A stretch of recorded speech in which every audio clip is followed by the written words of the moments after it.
What's up guys, it's LuckyBoy here, and today I'm here to present to you my Warsaw Regional deck profile that I played at the Warsaw Regional. Unfortunately I didn't make day 2, so also by the way, when I'm recording this, I just came home from Warsaw, so yeah.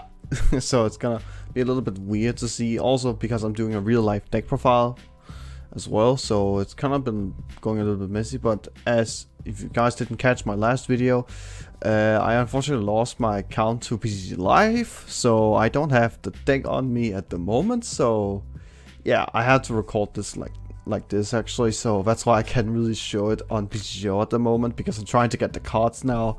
So making videos is a little bit difficult right now, so but I'll try to get back to it as much as I can, as fast as possible, obviously. So anyway, before I go to more, I just want to quickly shout out pokemons.dk, the best place to get pre-order or pre-release stuff, or just products in general, and sometimes single cards is also pretty nice to actually also have. And also be sure to check out my Twitch and my Twitter as well, where I upload daily almost about stuff happening and what I like to talk about stuff, and also stream as well on Twitch as mentioned.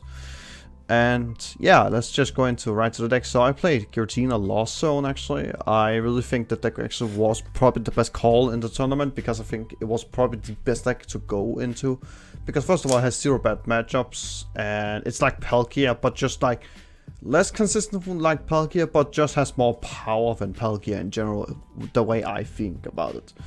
So just start with the Pokemon. I play free Tina line.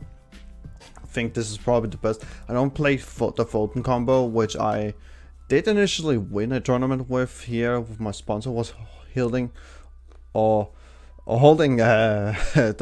Pokecon tournament, as they call it. So that was really nice. Unfortunately, I didn't play the Fulton there this time, so I like it to be just a heavy, consistent Tina line instead.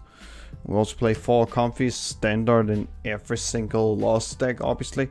Also play 2 Cram and the 1 Sableye, obviously. Like, this card was not the greatest, honestly. It was actually kind of mediocre, but it's still like necessary, especially when you're up against the Inteleon deck, where you can just like snipe 2 Sobbles, and sometimes just sniping specific stuff in certain situations is always like insane. Plus you can deal with Manaphy as well, so you can actually Greninja them next turn potentially, and force them to actually have recover as well. So, and speaking of Greninja, we also played the Raging Greninja because it's broken in the deck. Like consistency, you have synergy with Mirage Gate, so really broken.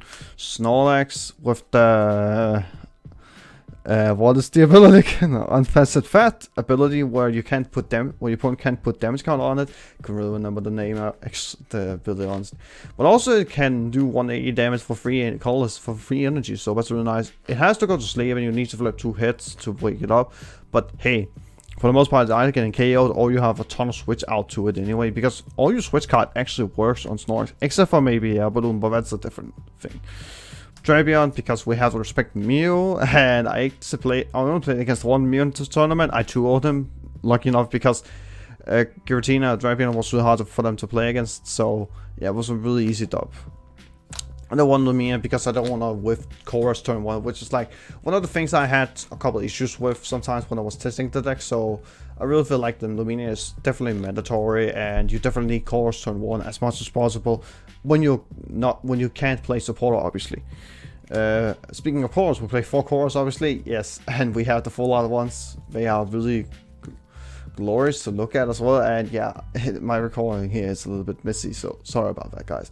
We also played 2 Boss and the 1 Roxanne.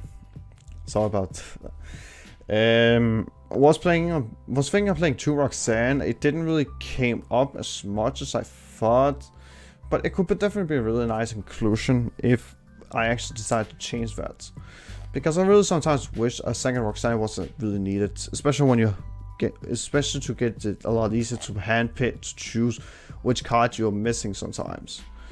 We also played 4 Battle VIP Pass, obviously, 4 Mirage Gate, and 4 Scoop Up Nets.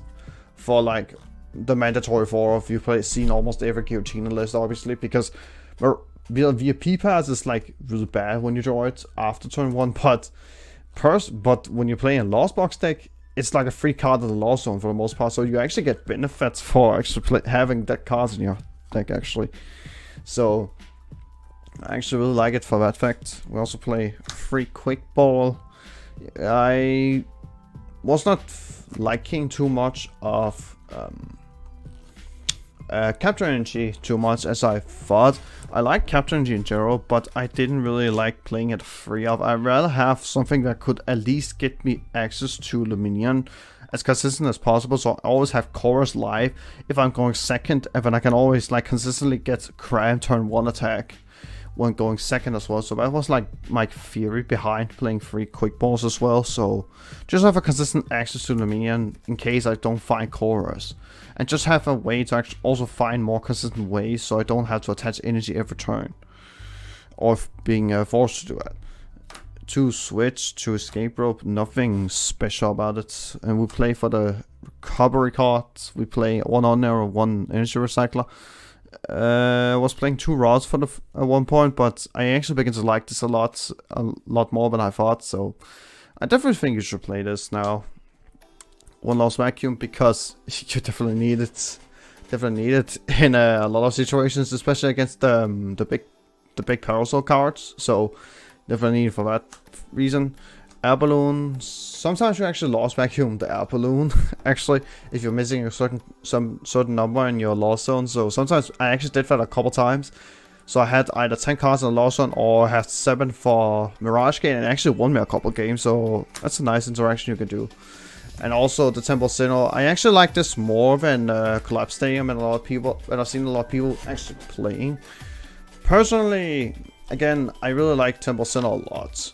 Like Roxanne plus Temple against Regis is like almost a win at this point, because first of all, Gift Energy doesn't activate, and second of all, they can't use any energies if they don't get Stadium, obviously. Plus also, if they have been really greedy, which was my only Reggie, by the way. I only played against 1 Reggie, by the way. He was pretty greedy, actually discarding almost all of his stadiums, except for one. He was playing 4 paths to the peaks apparently, which I didn't really know until game 3. So yeah, so that card honestly just wins you the game sometimes, actually, especially the combo. I didn't get utilized Tempo too much as I hoped, but it was a really nice inclusion for sure. I definitely liked it more than Collapse Stadium, honestly, and I don't really want to change it. Maybe you definitely gonna hold on to this right now, or maybe play 2 of it, because Lugia is gonna dominate at this point. So yeah, we probably have to up the card obviously anyway for it, so that kind of makes sense. Now for the energy, we play 2 Capture Energy as mentioned, not 3. I think 2 was honestly fine. Sometimes I could wish I had a 3rd one, but I didn't have space for it anyway, so it's fine. But it was fine to 2 anyway. 4 Sidekicks, free grass, and free water. I was a little bit skeptical to actually play free grass at the beginning, but with Recycler, it's so easy to recover multiple grass energies if you discard a lot of them with Greninja as well.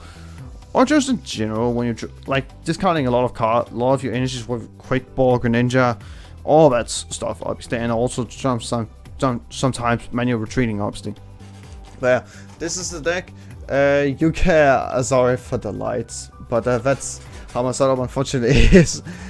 If you wanna, yeah, take a screenshot or something, then you can do that, or just scroll back to explain what the card is, so you can actually kind of see it actually. But that's gonna be it for for today's deck profile of my Warsaw Regional. I finished 89th place actually, so I finished in top 128. I went 5 wins, 1 loss, and 3 ties, unfortunately. So, and 2 of the ties could have been avoided if I didn't with Mirage Gate, which was like the crucial point for the most part. So, that happens sometimes, but it is what it is, obviously. All the matchups are in description or in the comment. I'm not too sure where it's gonna go, but it's gonna be there somewhere. Anyway, guys, thank you so much for watching the video. Be sure to like the video, subscribe to the channel, and turn the bell on, and I'll see you guys next time. Peace out.